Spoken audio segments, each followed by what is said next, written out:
Bonjour, bonne fête. Vous êtes désormais avec nous tous les lundis après-midi dans cette édition.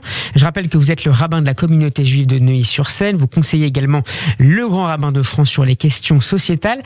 Et on s'intéresse avec vous, monsieur le rabbin Azoulay, à la question de la vaccination en cette période de 5e vague du coronavirus. Les autorités rabbiniques se sont-elles déjà positionnées sur ce sujet ?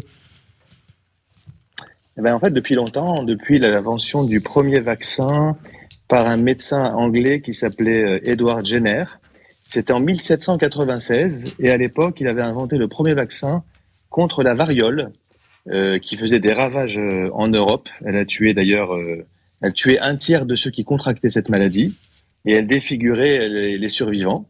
Et déjà à cette époque, les autorités rabbiniques se sont déclarées favorables au vaccin. Il y a même un livre qui a été écrit par un médecin anglais qui a perdu malheureusement un rabbin, qui a perdu deux de ses enfants de la variole. Il a écrit un livre qui s'appelle Allez Teroufa.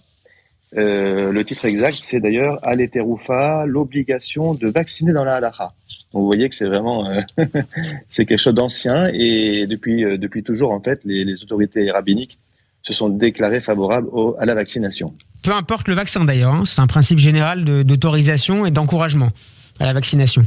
Exactement pour une raison très simple, c'est que tant dans la Bible que dans les écrits des sages, on insiste énormément sur le fait de préserver sa santé et préserver la santé des autres. C'est plus qu'une obligation morale, c'est une obligation religieuse. J'irais jusqu'à dire que c'est une mitzvah qu'on déduit de certains versets de la Torah.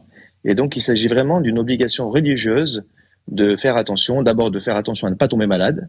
Si on tombe malade, de tout faire pour trouver les moyens de guérir. Et aussi, évidemment, de faire attention à la santé de son prochain. Est-ce que toutes les autorités rabbiniques partagent la même idée d'une obligation sur cette question de la vaccination, ou c'est un peu moins tranché que cela ? Non, je pense que c'est unanime. Il y a peut-être courants minoritaires, mais honnêtement, c'est unanime. Il y a d'ailleurs, d'une manière générale, dans le judaïsme, une grande confiance dans les médecins. On considère en fait que les médecins vont pas s'amuser à faire prendre des risques aux patients. Et s'ils disent qu'il faut procéder à la vaccination, c'est qu'ils savent ce qu'ils disent. Je voudrais ajouter une chose très intéressante, oui. C'est qu'à l'époque où Jenner a inventé le vaccin contre la variole, il y avait d'autres religions, d'autres représentants religieux, d'autres religions qui disaient qu'il fallait absolument pas se faire vacciner parce qu'on entrait on s'ingérait dans les desseins divins. Si quelqu'un, sous-entendu, si quelqu'un est malade, c'est que Dieu a voulu qu'il soit malade. Et donc, on n'a pas à essayer de changer cet état de fait. Là-dessus, les rabbins se sont complètement opposés à cette vision des choses. Il y a un verset d'ailleurs dans l'Exode qui dit que Dieu a donné l'autorisation aux médecins de guérir. C'est intéressant, autorisation, parce qu'on pourrait penser que le médecin va à l'encontre de la volonté divine. La Bible vient nous dire, pas du tout, le médecin en guérissant accomplit la volonté de Dieu.